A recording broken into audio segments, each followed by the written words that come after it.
कंजक पूजो और बेटी मारो, ये पाप करो ना जालिम हत्यारो।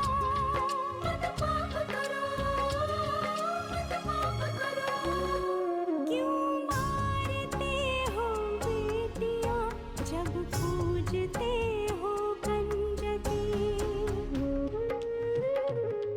तुम्हें माँ ने जन्मा और दूध पिलाया, इस दूध का तुमने ये कर्ज चुकाया, ये कर्ज चुकाया। बेटी की हत्या का पाप कमाया। मत पाप करो, मत पाप करो। क्यों मारते हो बेटियां जब पूजते हो कंजकी। बिन बिटिया स्वर्ग अधूरा। ये कोई छोटी मोटी गलती नहीं है ठाकुर साहब, उसने गुनाह किया है, गुनाह। एक लड़की की इज्जत खराब करने का पाप किया है उसने। और एक बात बताओ, तुम्हारे घर में माँ बहन नहीं है जो उसकी तरफदारी कर रहे हो तुम लोग? देखो बुड्ढी, ज्यादा बक बक बक बक करने की जरूरत नहीं है, जो कहा जाए उतना ही करो। वैसे भी आजकल सरकार बलात्कार के केस में बहुत सख्त हो गई है। आरोपी को बहुत जल्दी सजा मिलती है माँ।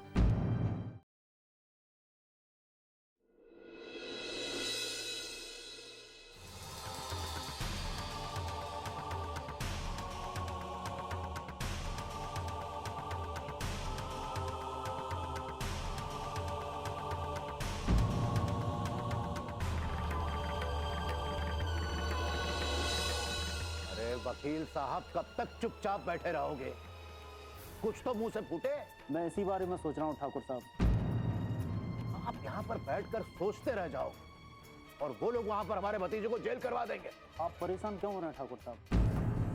पहली सुनवाई में कभी सजा नहीं होती। अरे आप हमको बैठकर यहाँ मत समझाओ कि क्या होता है और क्या नहीं होता है। हमको हमारा भतीजा जेल से बाहर चाहिए, बस। आपका भतीजा कल बाहर आ जाएगा, मैं पूरी कोशिश करूंगा। मैं कोशिश करूंगा, सिर्फ कोशिश करने से काम नहीं बनता। हमारा भतीजा जेल के बाहर आना ही चाहिए। हम लक्ष्मी से इस तरीके से हार नहीं सकते। मुझ पर भरोसा रखिए ठाकुर साहब, दुर्गम जी को कल जमानत दिलवा ही दूंगा। देखो वकील बाबू, अगर हमारा भतीजा कल जमानत पर रिहा नहीं हुआ तो याद रखना, हम क्या कर सकते हैं ये कोई नहीं जानता।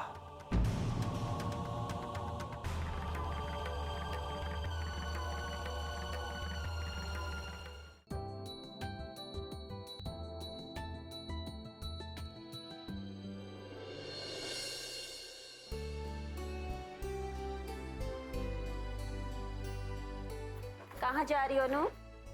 पानी पीने। तुम बैठो, मैं लेकर आती हूँ।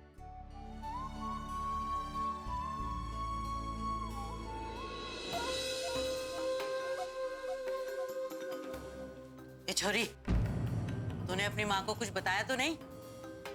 अच्छी बात है, और याद रखना कुछ बताना भी नहीं, नहीं तो याद है ना कि क्या होगा? शिव जी का सांप तेरी माँ को डस लेगा, समझी? याद रखना ये। अरे पानी ला, ले बेटा पानी पी ले। शाबाश बेटा। क्या पढ़ रही थी?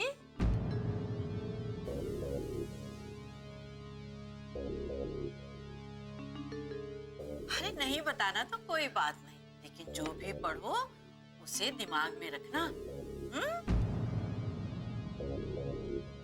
चलो अच्छा है, अब बेचारी पढ़ने भी लग गई है। जी माँ जी, आज शाम को जब ये आ जाएंगे तब इसे लेके हम डॉक्टर के पास जाएंगे। हाँ हाँ, जरूर लेकर जाना इसे। है ना अनु? पढ़ने लग गई। बताओ क्या क्या पढ़ाई किया? देखा?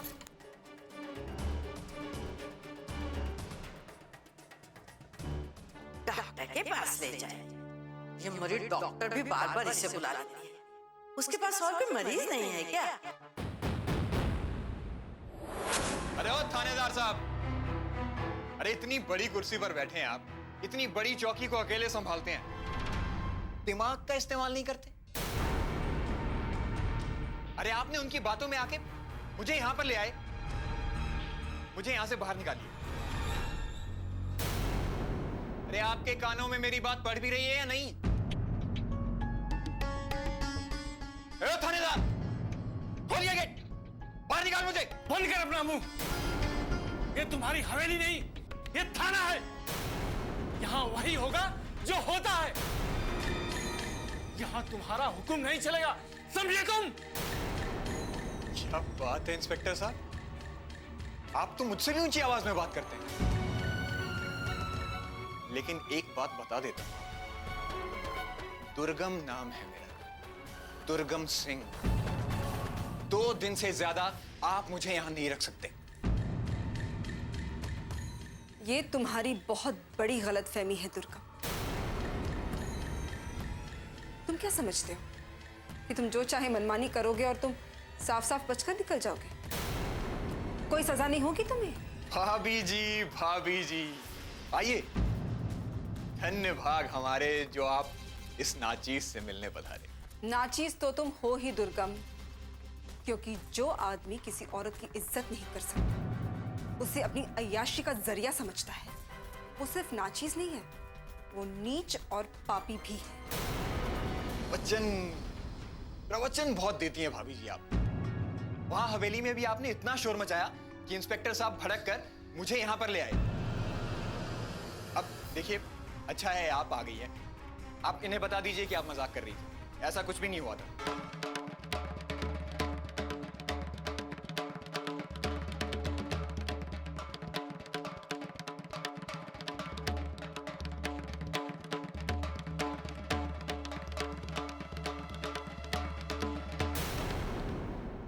बिन बिटिया स्वर्ग अधूरा।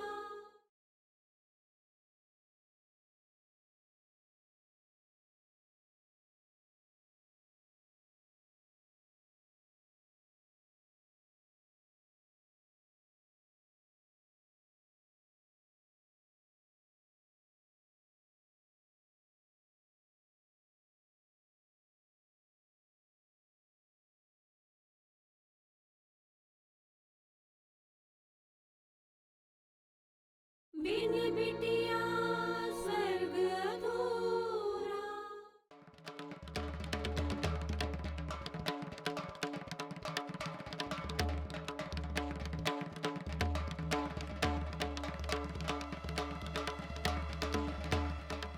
और अगर मैं ऐसा ना करूं तो काली माता की सौगंध भाभी जी, आपको आपका यह मजाक बहुत महंगा पड़ेगा।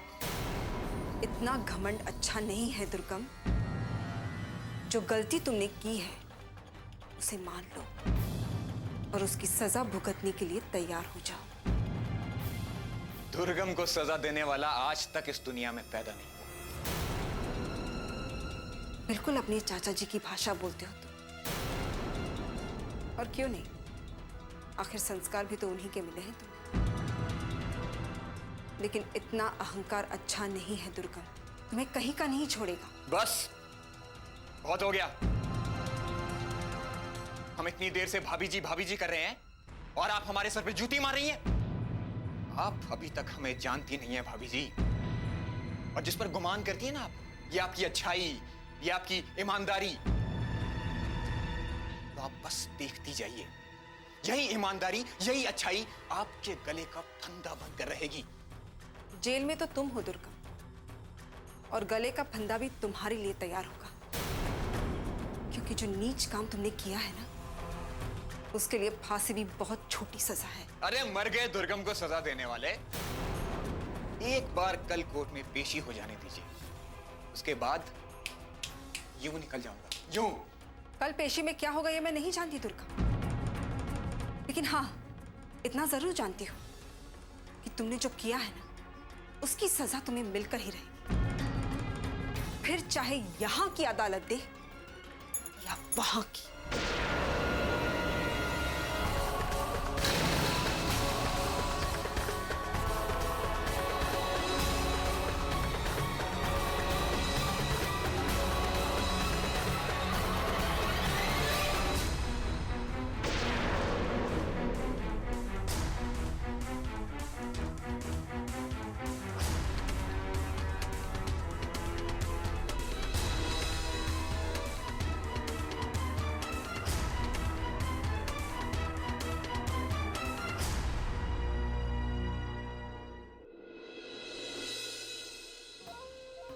राम जी भला करे, पता नहीं किस घड़ी में ये छोरी घर आई थी। है?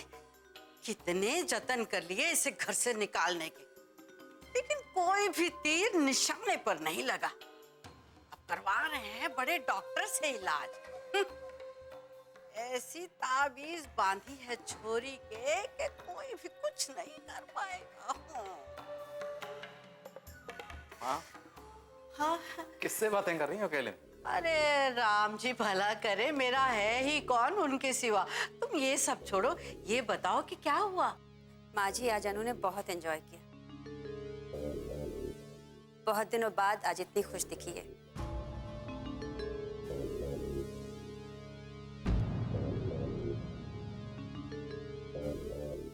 अरे इसे क्या हुआ? पता नहीं, बाहर तो कितनी अच्छी तरह से बात कर रही थी, फिर घर में आते ही ऐसे उदास क्यों हो गई? पता नहीं, कुछ समझ में नहीं आ रहा इसे अचानक हो क्या जाता है। अरे थकान होगी और क्या होगा। है? इतना घूम के जो आई है। अच्छा ये बताओ कि डॉक्टर के पास क्या हुआ, कुछ बताया उसने कि क्या परेशानी है उसे? नहीं माँ जी, ये तो नहीं बताया, लेकिन हाँ, जो उन्होंने पूछा उसका जवाब दिया और अच्छी तरह से बात की। पर डॉक्टर ने अभी ये नहीं बताया कि प्रॉब्लम क्या है। राम जी भला करे, फिर क्या कहा डॉक्टर ने? बस यही कि 2-3 बार और उससे डॉक्टर के पास लेकर जाना पड़ेगा। क्यों?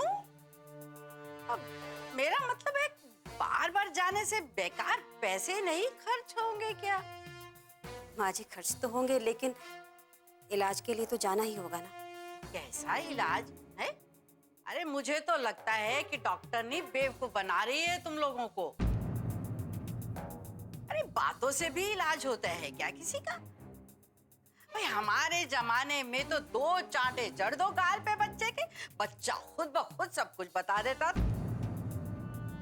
लेकिन अब तो जमाना ही उल्टा आ गया है। इलाज के लिए पैसे भी खर्चो, लेकिन इलाज में क्या? कुछ भी नहीं। अरे माँ, ये जो लेडी डॉक्टर हैं ये साइकोलॉजिस्ट हैं। इनका इलाज करने का तरीका यही होता है। ये लोग बातचीत से इलाज करते हैं। हाँ ठीक है, लेकिन एक ही बार इलाज क्यों नहीं कर देते हैं? बार बार काहे बुलाना बच्चे को, सबको परेशान करना? माँ जी, डॉक्टर ने कहा है कि 2-3 बार और अनु उनके पास आएगी, खुलकर बातें करेगी और फिर शायद उसके साथ जो कुछ भी हुआ है वो बता देगी। बिन बिटिया स्वर्ग अधूरा।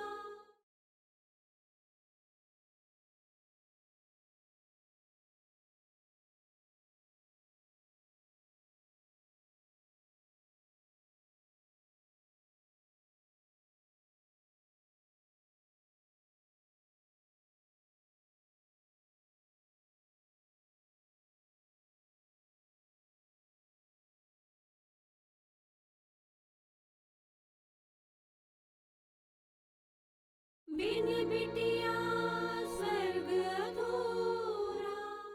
माँ जी, डॉक्टर ने कहा है कि 2-3 बार और अनु उनके पास आएगी, खुलकर बातें करेगी और फिर शायद उसके साथ जो कुछ भी हुआ है वो बता देगी।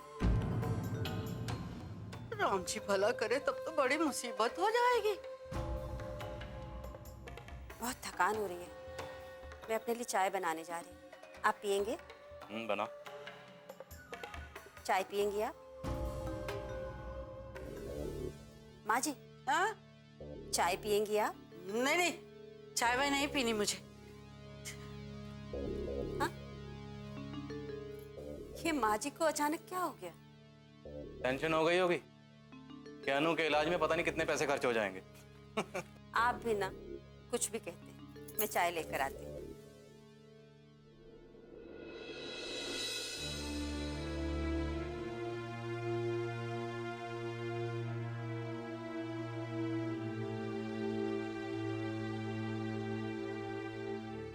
क्या सोच रही हो माँ?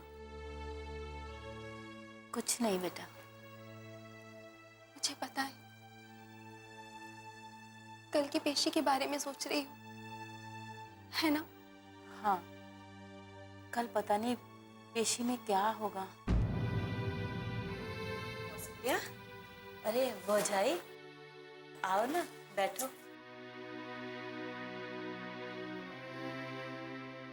बहुत बुरा लगा कौशल्या मालती के बारे में सुनकर। भगवान ने पता नहीं किस बात का बदला लिया है तुमसे।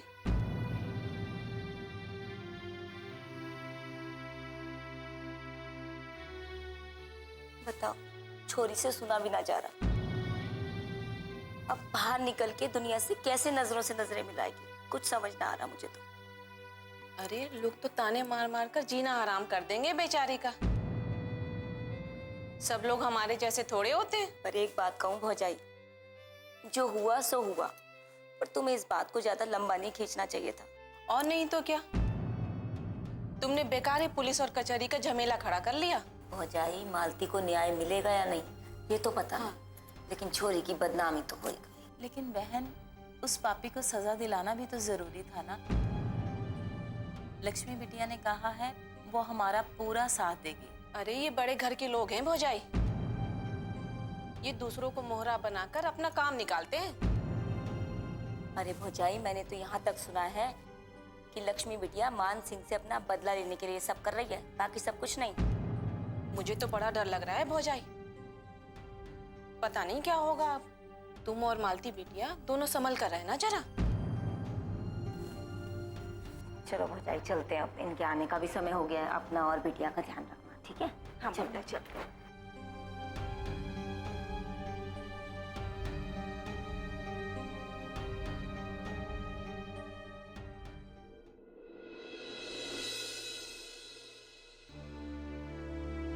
मीनाक्षी, जरा पेन देना।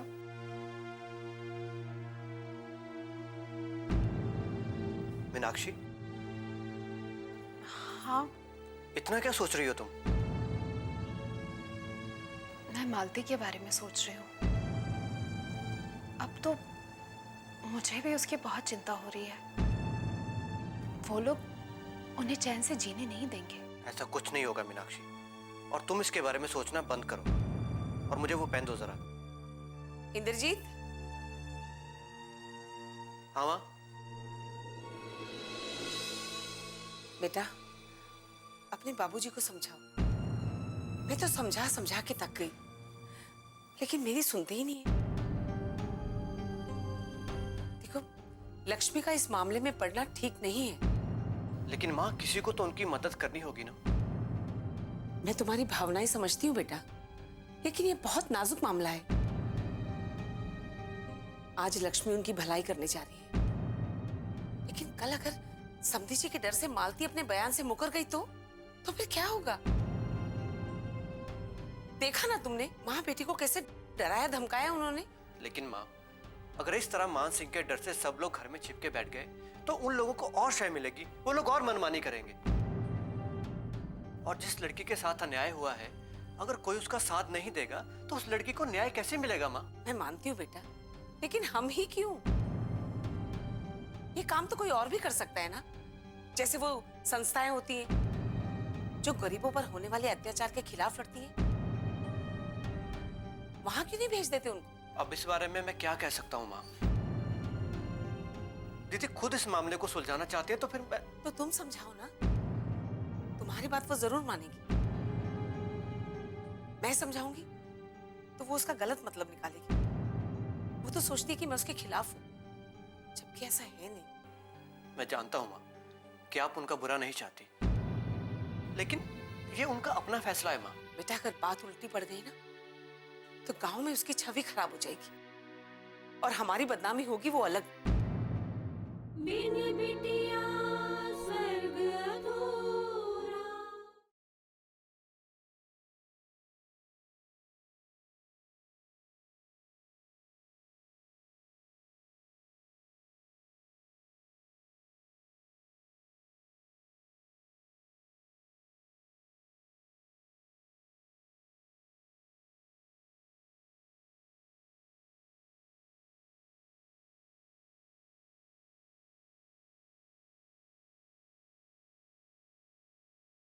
बिन बिटिया स्वर्ग अधूरा। मैं जानता हूँ माँ कि आप उनका बुरा नहीं चाहती, लेकिन ये उनका अपना फैसला है माँ। बेटा अगर बात उल्टी पड़ गई ना तो गांव में उसकी छवि खराब हो जाएगी और हमारी बदनामी होगी वो अलग। माँ अब मैं क्या कहूँ, आप भी अपनी जगह सही हैं और दीदी भी। मुझे तो समझ में नहीं आ रहा कि मैं किससे क्या कहूँ। मेरा मन तो किसी अनहोनी की आशंका से घबरा रहा है।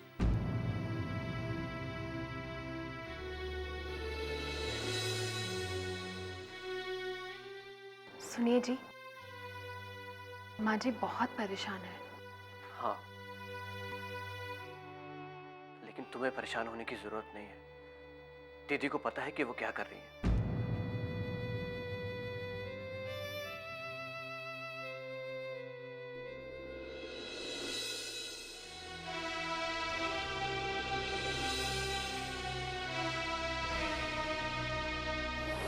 अरे भौजाई, मालती को न्याय मिलेगा या नहीं ये तो पता, लेकिन छोरी की बदनामी तो होगी। अरे मैंने तो यहाँ तक सुना है कि मान सिंह से अपना बदला लेने के लिए लक्ष्मी बिटिया तुम्हारा साथ दे रही है और कुछ नहीं। मुझे तो बहुत डर लग रहा है भौजाई, पता नहीं क्या होगा। तुम और मालती बिटिया दोनों संभल कर रहना जरा।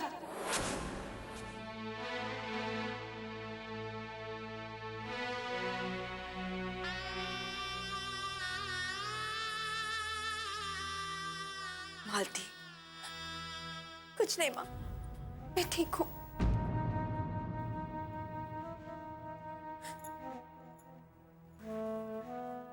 मालती,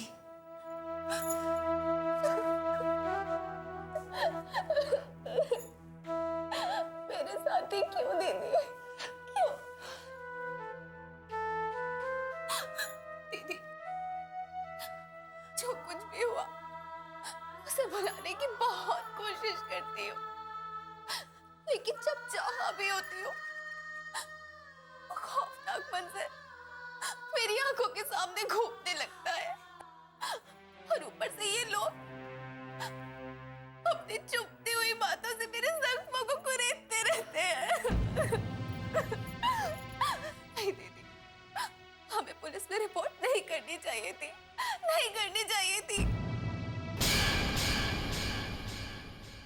ये जो तुझे बार बार डॉक्टर के पास लेकर जा रहे हैं ना, अगर तूने वहाँ एक भी शब्द बोला तो वो सांप याद है ना तुझे? है? इस बार का मामला पहले से भी ज्यादा गंभीर है। तुमने समधी जी के भतीजे पर उंगली उठाई और यही नहीं, तुमने उसे हवालात भी पहुंचा दिया। मैं दुर्गम को उसके किए की सजा दिलवा कर ही रहूंगी। हम अच्छी तरीके से जानते हैं ये सब तुम हमसे बदला लेने के लिए कर रही हो। यही तो फर्क है आप में और लक्ष्मी में।